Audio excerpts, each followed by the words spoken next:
በነገራችን ላይ ቁመት በዘር ነው የሰውነታችን እድገት በዘር ነው የሚል ትልቅ የሆነ አስተሳሰብ አለ። ነገር ግን በዘራችን ወይም በቤተሰባችን ብቻ ሳይሆን በላይፍ ስታይላችንም ወይም ደግሞ በአመጋገባችንም ይወሰናል ማለት ነው። አብዛኞቻችሁ ካያችሁ ከሆነ አንዳንዴ ቤተሰቦቻቸው በጣም አጭር ቀጭን ይሆኑና ነገር ግን ልጆቻቸው ደግሞ ረጅም ይሆናሉ። ከዛ ደግሞ ፊዚካላቸውም ደግሞ ሂውጅ ይሆናል። ይሄ ለምንድን ነው የሚሆነው ከተባለ ላይፍ ስታይላቸውና ምግባቸው ስለተቀየረ ነው። ስለዚህ ይሄ ላይፍ ስታይል እና ምግባችሁ ላይ በጣም ትኩረት ማድረግ ያለባችሁ ነገር ነው ማለት ነው። ታዲያ ዛሬ ይዤላችሁ የመጣሁት ደግሞ 10 የሚያቀነጭሩ ወይም ደግሞ እድገታችሁን የሚያስቀሩ ምግቦች ወይም ደግሞ ልማዶችን ይዤላችሁ መጥቻለሁ ማለት ነው። ይሄን ቪዲዮ ከመጀመራችን በፊት ላይክ ማድረጋችሁን አትርሱ። እንዲሁም ደግሞ ሰብስክራይብ ማድረግ አይረሳ። እንዲሁም ደግሞ የደውል ምልክቷን መጫናችሁን አትርሱ። ምክንያቱም ሌላ ቪዲዮ ስለቅ ለእናንተ ቶሎ እንዲደርሳችሁ ማለት ነው። እንዲሁም ደግሞ ይሄ ቪዲዮ ይጠቅማል ብላችሁ ለምታስቡት ጓደኛችሁ ደግሞ ሼር ማድረግ አይረሳላለሁ። በቀጥታ ወደ ቪዲዮ። የመጀመሪያው ሁላችንም ቀለል አድርገን የምናየው ነገር አለ። የመጀመሪያው ምንድነው? ከመጠን ያለፈ ስኳር በሻይም ሆነ በቡና ስትጠቀሙ ስኳር መጠቀም ምን ያደርጋል ማለት ነው? የኢንሱሊን መጠናችሁን ከፍ በማድረግ የስኳር መጠናችሁን ከፍ በማድረግ የግሮዝ ሆርሞናችሁ እንዲቀንስ ያደርጋል ማለት ነው። ስለዚህ ከዚህ በፊት ባለው ቪዲዮ ላይ እንደነገርኳችሁ ግሮዝ ሆርሞናችሁና ኢንሱሊን ሌቭላችሁ በተቃራኒ ነው የሚሰሩት። ማለትም ግሮዝ ሆርሞን ሲጨምር ኢንሱሊን እየቀነሰ ይመጣል፣ እንዲሁም ደግሞ ኢንሱሊን ሲጨምር ደግሞ ግሮዝ ሆርሞናችሁ እየቀነሰ ይመጣል ማለት ነው። ስለዚህ ይሄ ከመጠን ያለፈ ስኳር መጠቀም ግሮዝ ሆርሞናችሁን በመቀነስ ኢንሱሊን ሌቭላችሁን እንዲጨምር ስለሚያደርግ ከመጠን ያለፈ የስኳር አጠቃቀም በሻይም ሆነ በቡና ላይ አትጠቀሙ ብዬ ሪኮመንድ አደርጋችኋለሁ ማለት ነው። ይሄ የመጀመሪያው ነው። ሁለተኛው ደግሞ የተለያዩ የለስላሳ መጠጦች ናቸው። ለምሳሌ ኮካም ሆነ ፋንታ እንደ መዝናኛም ሆነ እንደዚሁም ደግሞ ሱስ ሆኖብን የምንጠቀመው ነገር አለ።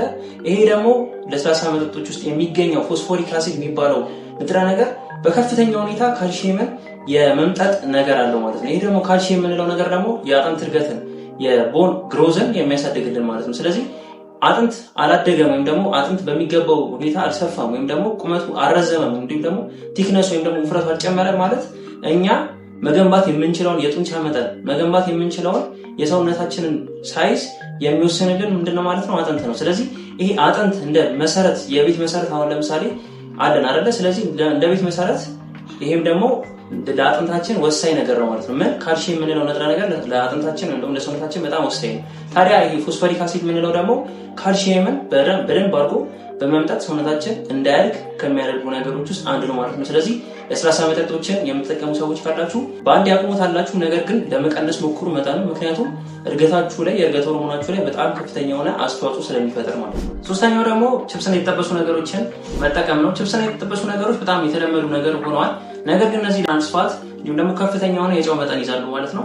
እነዚህ ነገሮች ደግሞ ለምንድን ነው የሚጎዱት ሰውነታችንን ከተባለ ሰውነታችን እነዚህ አላስፈላጊ ነገሮች ምክንያቱም ትራንስፋትን ከፍተኛ የጨው መጠን ሰውነታችን ስለማያስፈልገው በማውጣት ጉልበቱን ይጨርሳል ማለት ነው። ጉልበቱን ጨረሰ ደግሞ ማለት ግሮዝ ሆርሞናችንን የሚጠቀምበትን ኃይሉን በጣም እየቀነሰ ይመጣል ማለት ነው። ስለዚህ የግሮዝ ሆርሞናችሁ የመንጨት ወይም ደግሞ የመጨመር እድሉን በሙሉ ኃይሉ እንዳይጠቀም ስለሚያደርግ ችፕስና የተጠበሱ ነገሮችን ለግሮዝ ሆርሞናችሁ ሲባል ለእድገታችሁ ሲባል ማቆም ይኖርባችኋል ማለት ነው። አራተኛው ደግሞ ከመጠን ያለፈ የጨው አጠቃቀም፣ በተለይ ደግሞ በምግባችሁ ላይ ከመጠን ያለፈ የጨው አጠቃቀም የምትጠቀሙ ከሆነ በከፍተኛ ሁኔታ ሰውነታችን ካልሲየም የሚባለው ነገር መጦ እንዲያወጣው ያደርገዋል ማለት ነው። ስለዚህ መጦ በሚወጣው ሰዓት ወይም ደግሞ በሽንት መልክ በሚወጣው ሰዓት ደግሞ ካልሲየም አጠረ በሰውነታችን ላይ ማለት ደግሞ የግሮዝ ሆርሞናችን ወይም ደግሞ እድገታችን የመጨመር የአጥንታችን የመጨመር እድል ወይም ደግሞ የመጠንከርና ወደ ጎን የመስፋት እንዲሁም ደግሞ የመርዘም እድሉ በጣም እያነሰ ስለሚመጣ ከመጠን ያለፈ የጨው አጠቃቀም በምግቦች ላይ በጣም ለእድገት ጸር የሆነ ነገር ነው። አምስተኛው ደግሞ ሱስ ነው። ሱስ በተለይ ደግሞ ጫትና ሲጋራ የምንላቸው ነገሮች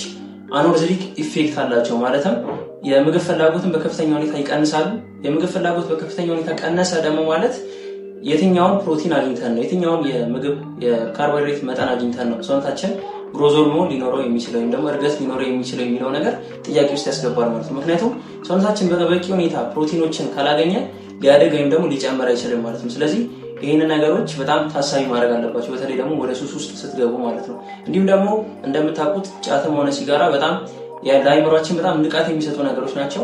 ነገር ግን እነዚህ ንቃት የሚሰጡ ነገሮች የእንቅልፍ ሰዓታችንን ወይም ደግሞ የእንቅልፍ ሳይክላችንን በጣም የሚያዛባ እንዲሁም ደግሞ በቂ እንቅልፍ ዲፕ ስሊፕ የሚባለውን ነገር እንዳናገኝ የሚያደርጉብን ነገሮች ናቸው ማለት ነው። ስለዚህ እንቅልፋችሁን የምትፈልጉት ከሆነ የእድገት ሆርሞናችሁን የምትፈልጉት ከሆነ ከሱስ በተለይ ደግሞ ታዳጊ ሆናችሁ ብትርቁ በጣም ለራሳችሁ በጣም ጠቃሚ ነገር ነው ማለት ነው። ስድስተኛው ደግሞ ቡና ነው። ቡና ለጤና በጣም ጠቃሚ ነገሮች ቢኖሩትም ነገር ግን ከመተኛታችን በፊት የምንጠቀመው አይነት ነገር ከሆነ የእንቅልፍ ሰዓታችንን ያዛባብናል ማለት ነው። ስለዚህ የእንቅልፍ ሰዓታችን ተዛባ ማለት ደግሞ የእድገት ሆርሞናችን በከፍተኛ ሁኔታ እንዳይመነጭ ስለሚያደርግ ቡናን ከማታ ይልቅ ጠዋት ላይ ብትጠጡት የተሻለ ነው ማለት ነው። ወይም ደግሞ ሙሉ በሙሉ የምታቀሙት ለእድገት ሆርሞናችሁ ስለሚጠቅም ማለት ነው። ሰባተኛው ደግሞ ዳቦ እንዲሁም ደግሞ የዱቄት በፋብሪካ የሚወጡ የዱቄት ምርቶች ናቸው። ለምሳሌ እንደነ መኮሮኒ፣ ፓስታ የምንላቸው ነገሮች ፋይበር ስለሌላቸው ወደ ሰውነታችን በከፍተኛ ሁኔታ ተፈጭተው መሰራጨት ይችላሉ ማለት ነው። ይህም ደግሞ በአንዴ የመሰራጨት ነገሮች ካሉ ግሮዝ ሆርሞናችን ሲሰራ የነበረበትን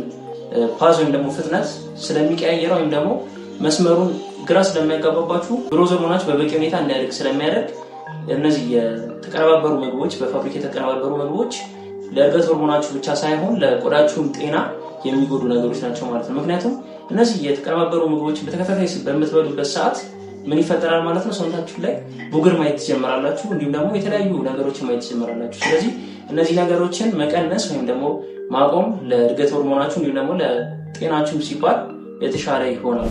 ስምንተኛው ደግሞ አልኮል እና የአልኮል መጠጦች ናቸው። እነዚህ የአልኮል መጠጦች ምን ጉዳት ሊያደርሱብን ይችላሉ በግሮዝ ሆርሞናችን ላይ ከተባለ አንደኛ እነዚህ አልኮል የሚባሉት ነገሮች ቀጥታ ወዴት ነው የሚሄዱት? ጉበትን ነው የሚነኩት።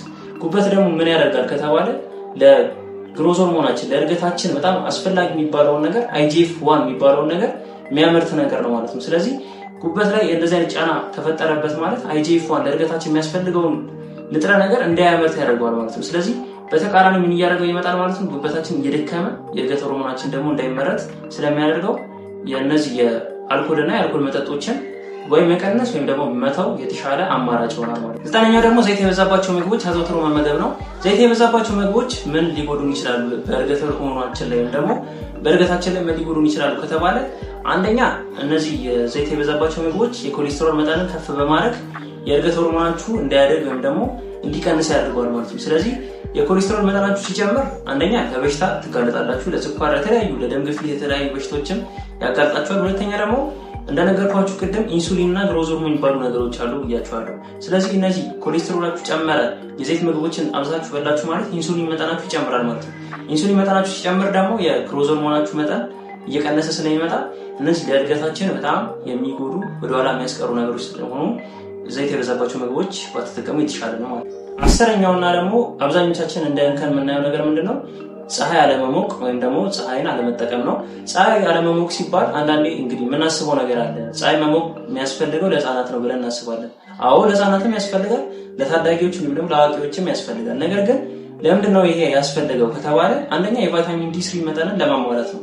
ብዙዎቻችን ከፀሐይ ርቀን ወይም ደግሞ ከፀሐይ በጣም ሸሽተን ነው የምንኖረው። ይሄ ደግሞ የቫይታሚን ዲ3 መጠንን በበቂ ሁኔታ እንዳናገኝ ያደርገናል ማለት ነው። ስለዚህ ብዙ ቦታዎች በምታዩበት ሰዓት የአጥንት መሳሳት ኦስቲዮፖሮሲስ የሚባሉ ነገሮች የሚመጡት የቫይታሚን ዲ3 መጠንን በአግባቡ ባለማግኘት ነው ማለት ነው።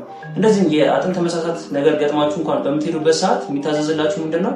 ቫይታሚን ዲ3 ወይ በመርፌ ወይ በሆነ ነገር ይሰጣችኋል ማለት ነው። ስለዚህ ይህን ነገር ለማስቀረት መጀመሪያውኑ የቫይታሚን ዲ3 መጠንን ማሟላት እንዴት? በሳምንት 2 ብቻ መሞቅ ለ15 ደቂቃ መሞቅ ይህን ነገሮችን ሊፈታ ስለሚችል አሊያም በፀሐይ በመሞቅ ማሟላት ትችላላችሁ፣ ወይም ደግሞ ሰፕሊመንት መጠቀም ትችላላችሁ ማለት ነው። እንዲሁም ደግሞ የቫይታሚን ዲ3 መጠናችሁ አልተሟላ ማለት የእድገት መጠናችሁ እንዲቀንስ ያደርጋል ማለት ነው። ምክንያቱም ካልሲየም የሚባለው ነገር የቫይታሚን ዲ3 ሊሰራ ስለማይችል ወይም ደግሞ ሰውነታችን ላይ ሊሰራ ስለማይችል ማለት ነው። ካልሲየማችን ወይም ደግሞ ካልሲየም በበቂ ሁኔታ አላገኘንም ማለት ደግሞ አጥንታችን ሊያድግም ሊጠነክርም ስለማይችል አጥንታችን ደግሞ ካልጠነከረና ካላደገ ደግሞ እድገት የሚባለው ነገር የሚታሰብ ስላልሆነ ማለት ነው። ስለዚህ እነዚህ 10 ምግቦች ወይም ደግሞ 10 ነገሮችን ማስቀረት ያለባችሁ ነገሮች ናቸው። ምክንያቱም ላለመቀንጨር እና ደግሞ የግሮዝ ሆርሞናችሁ ወይም ደግሞ የእድገት ሆርሞናችሁ በከፍተኛ ሁኔታ እንዲጨምር ለማድረግ እነዚህን 10 ነገሮች ከህይወታችሁ ማስወጣት ያለባችሁ ነገሮች ናቸው ማለት ነው። ለዛሬ ይዤላችሁ የመጣሁት ቪዲዮ ይሄንን ይመስል ነበር። በሌላ ቪዲዮ በሌላ ሀሳብ እንሰራላችሁ የምትፈልጉትን ነገር ኮሜንት ላይ ማስቀመጣችሁን አትርሱ። እንዲሁም ደግሞ የዚህ ቻናል ቤተሰብ የምትፈልጉ ሰዎች ሰብስክራይብ በማድረግ ቤተሰብ መሆን ትችላላችሁ። እንዲሁም ደግሞ ሌላ ቪዲዮዎችን በመለቀቅበት ሰዓት ቶሎ እንዲደርሳችሁ ደግሞ የደወል ምልክቱን መጫን አትርሱ። እንዲሁም ደግሞ ይህ ቪዲዮ ለብዙ ሰው እንዲደርስ ወይም ደግሞ ለምትወዱት ጓደኛም ደግሞ መላክ ከፈለጋችሁ ሼር ማድረግ አትርሱ። ላለው ይህ ቪዲዮ ከወደዳችሁትም ደግሞ ላይክ አድርጉት እላችኋለሁ ማለት ነው። በሌላ ቪዲዮ በሌላ ሀሳብ እስክንገናኝ ድረስ ፒስ አውት።